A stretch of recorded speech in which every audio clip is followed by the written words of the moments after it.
दोस्तों, स्वागत है। आज हम सिर्फ ईंट और सीमेंट के बारे में बात नहीं कर रहे हैं, हम आपके घर के सपने के बारे में बात कर रहे हैं। हम में से कई लोगों के पास 20 बाई 40 फीट का एक छोटा प्लॉट होता है और वे सोचते हैं, क्या मैं यहाँ एक सुंदर आरामदायक घर बना सकता हूँ? बिल्कुल, स्मार्ट प्लानिंग और एक क्लियर बजट के साथ 800 स्क्वायर फीट भी एक शानदार घर बन सकता है। पहला स्टेप क्यूरियोसिटी है। अपने आप से पूछें, मुझे किस तरह का घर चाहिए, कितने कमरे, सूरज की रोशनी कहां से आएगी। एक अच्छा प्लान या नक्शा आपके फ्यूचर होम की जान है। हम आपको हर जरूरी स्टेज पर गाइड करेंगे, टेक्निकल डिटेल्स से लेकर रूम प्लेसमेंट तक, और छोटे स्पेस को बड़ा कैसे महसूस कराएं। हम कॉस्ट्स को समझाएंगे, आपको दिखाएंगे कि कहां बचाना है और बताएंगे कि प्रीमियम फिनिश का क्या मतलब होता है। ये सिर्फ एक स्ट्रक्चर बनाने के बारे में नहीं है, ये आपके और आपके अपनों के लिए एक सेफ जगह बनाने के बारे में है। लिमिटेशंस को भूल जाओ, 20 बाई 40 का प्लॉट आपका कैनवास है। एंड तक आपको पता चल जाएगा कि एक परफेक्ट ग्राउंड फ्लोर प्लान कैसे बनाएं, फ्यूचर एक्सपेंशन के लिए प्लान कैसे करें और आने वाले सालों के लिए स्मार्ट चॉइसेस कैसे करें। आइए, सिर्फ एक हाउस नहीं बल्कि खुशी और रोशनी से भरा एक होम बनाने की तरफ पहला कदम बढ़ाएं। आपका सपना बनने का इंतजार कर रहा है। आइए शुरू करें। इससे पहले कि हम शुरू करें, आइए अपने कैनवास को समझें। 20 बाई 40 फीट के प्लॉट का मतलब 800 स्क्वायर फीट है, लेकिन आप हर इंच पर नहीं बना सकते। लोकल बायलॉज के लिए सेटबैक्स जरूरी होते हैं, आमतौर पर सामने और पीछे 2 से 3 फीट। तो आपका built up area 700 square feet के करीब होता है। यह आपका असली कैनवास है। अगला, प्लॉट ओरिएंटेशन पर विचार करें।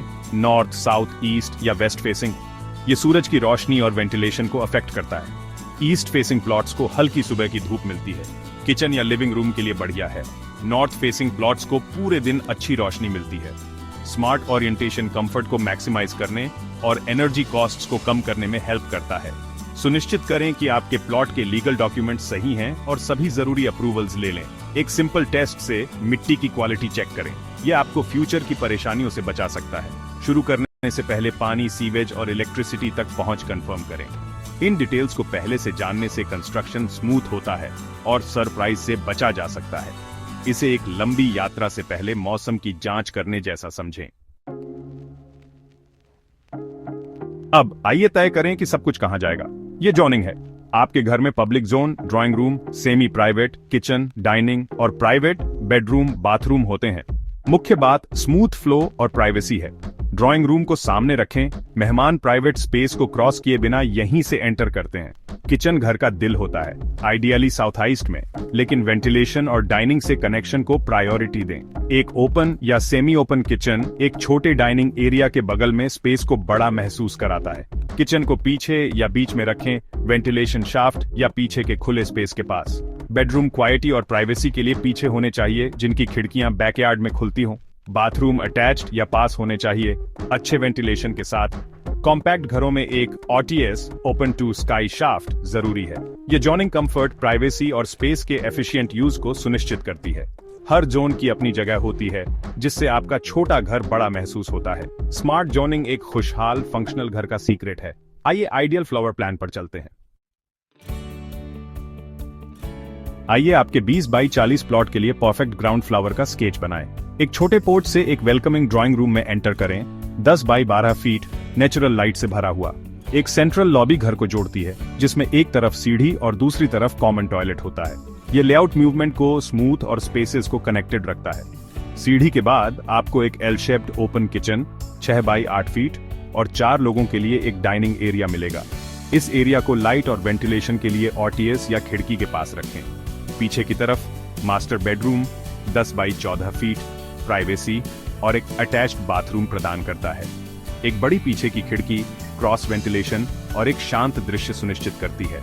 हर स्क्वायर फुट का एफिशिएंटली यूज किया जाता है, जिससे आपका घर फंक्शनल और जॉयफुल दोनों बनता है। इस तरह आप 700 स्क्वायर फीट को एक ड्रीम होम में बदलते हैं। अच्छी रोशनी और ताजी हवा जरूरी है, खासकर एक कॉम्पैक्ट प्लॉट पर। सामने और पीछे की खिड़कियों को मैक्सिमाइज करें। बड़ी खिड़कियां कमरों को रोशनी से भर देती हैं और एक नेचुरल एयर कॉरिडोर बनाती हैं। क्रॉस वेंटिलेशन के लिए सामने और पीछे की खिड़कियों को अलाइन करें, जिससे आपका घर ठंडा और ताजा रहे। बीच के कमरों के लिए एक OTS open to sky shaft का उपयोग करें। एक छोटा वर्टिकल स्पेस जो दिन की रोशनी लाता है और गर्म हवा को बाहर निकालता है। सेंटर में 4 बाई 5 फीट का ओटीएस प्लान करें। किचन, बाथरूम और लॉबी इसमें खुल सकते हैं। प्राइवेसी बनाए रखते हुए रोशनी अंदर आने देने के लिए दरवाजों और क्लेरेस्टोरी खिड़कियों में ग्लास का उपयोग करें। उन कोनों में लाइट लगाएं जो दिन में भी अंधेरे रहते हैं। एक्स्ट्रा कमरे बनाने की बजाय वेंटिलेशन और नेचुरल लाइट को प्रायोरिटी दें। ये डिटेल्स आपके घर को हेल्दी, खुशहाल और अधिक एनर्जी एफिशिएंट बनाती हैं। लाइट और एयर कंफर्ट की इनविजिबल आर्किटेक्चर हैं। सीढ़ी सिर्फ ऊपर जाने का रास्ता नहीं है, यह आपके घर के फ्लो और फ्यूचर को आकार देती है। इसे सेंट्रल लॉबी में एक साइड की दीवार के खिलाफ रखें, इससे जगह बचती है और एक्सेस आसान रहता है। एक अच्छी तरह से रखी गई सीढ़ी पब्लिक और प्राइवेट जोन को अलग करती है और फ्यूचर एक्सपेंशन की अनुमति देती है। यदि आप फ्लोर्स ऐड करने या ऊपर का हिस्सा किराए पर देने की योजना बना रहे हैं, तो सुनिश्चित करें कि सीढ़ी एंट्री या लॉबी से एक्सेसिबल हो। यह रेंटदारों के लिए एक अलग एंट्री बनाता है और आपकी प्रॉपर्टी की वैल्यू बढ़ाता है। फ्यूचर फ्लोर्स के लिए अपनी फाउंडेशन और कॉलम की योजना बनाएं। अपने आर्किटेक्ट और इंजीनियर को पहले दिन से ही बताएं। बाद में आसान कनेक्शन के लिए रिइंफोर्समेंट बार्स को खुला छोड़ दें। अभी स्मार्ट प्लानिंग करने से फ्यूचर में पैसे और परेशानी बचती है। आपका घर आपके सपनों के साथ बढ़ना चाहिए। आज ही बनाएं, कल को ध्यान में रखकर। आइए पैसे की बात करें। कॉस्ट्स को समझना तनाव मुक्त निर्माण के लिए जरूरी है। 750 स्क्वायर फीट के ग्राउंड फ्लोर के लिए बेसिक कंस्ट्रक्शन की लागत 1600 रुपए प्रति स्क्वायर फुट के हिसाब से लगभग 12 लाख रुपए आती है। इसमें structure, basic flooring, plumbing, wiring और पेंट शामिल है। प्रीमियम फिनिश जैसे मार्बल, मॉड्यूलर किचन या लग्जरी फिटिंग आपकी लागत को दोगुना कर सकती है। अंतर मटेरियल में है स्टैंडर्ड टाइल्स बनाम मार्बल, बेसिक बनाम प्रीमियम किचन। आर्किटेक्ट की फीस 3 to 5%, सरकारी अप्रूवल और यूटिलिटी कनेक्शन को न भूलें। सरप्राइज के लिए एक कंटीजेंसी फंड, अपने बजट का 5 to 10% अलग रखें।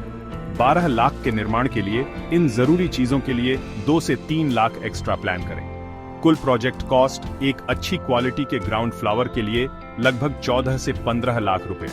स्मार्ट बजट बनाएं और बाद में तनाव से बचेंगे। घर बनाना फायदेमंद है, लेकिन इसमें कुछ कॉमन गलतियां भी होती हैं। बिना डिटेल प्लान के शुरू न करें। लेआउट, इलेक्ट्रिकल, प्लम्बिंग और फिनिश को शुरू करने से पहले फाइनल करें। वेंटिलेशन और लाइट को प्रायोरिटी दें। बड़े कमरों के लिए कभी भी खिड़कियों या ओटीएस शाफ्ट का बलिदान न करें। एक अच्छी तरह हवादार 10 बाई 12 का कमरा एक घुटन भरे 12 बाई 14 के कमरे से कहीं बेहतर है। एक रियलिस्टिक बजट तय करें और उस पर टिके रहें। पहले स्ट्रक्चर में इन्वेस्ट करें, फिनिश को बाद में अपग्रेड करें। पैसे बचाने के लिए फाउंडेशन या वाटरप्रूफिंग से समझौता न करें। शामिल रहें, साइट पर जाएं, सवाल पूछें और अपने कॉन्ट्रैक्टर के साथ स्पष्ट रूप से कम्युनिकेट करें। अपने प्रोफेशनल्स पर भरोसा करें, लेकिन बोलने से न डरें। सूचित निर्णय लेने और महंगी गलतियों से बचने के लिए इस गाइड का उपयोग करें। आपका 20 बाई 40 का प्लॉट एक सुंदर, फंक्शनल और खुशहाल घर बन सकता है। यह सिर्फ एक बिल्डिंग नहीं है, यह आपके परिवार का फ्यूचर है। फोकस्ड रहें, इंस्पायर्ड रहें और यात्रा का आनंद लें। हमारे साथ जुड़ने के लिए धन्यवाद। आपका सपनों का घर इंतजार कर रहा है।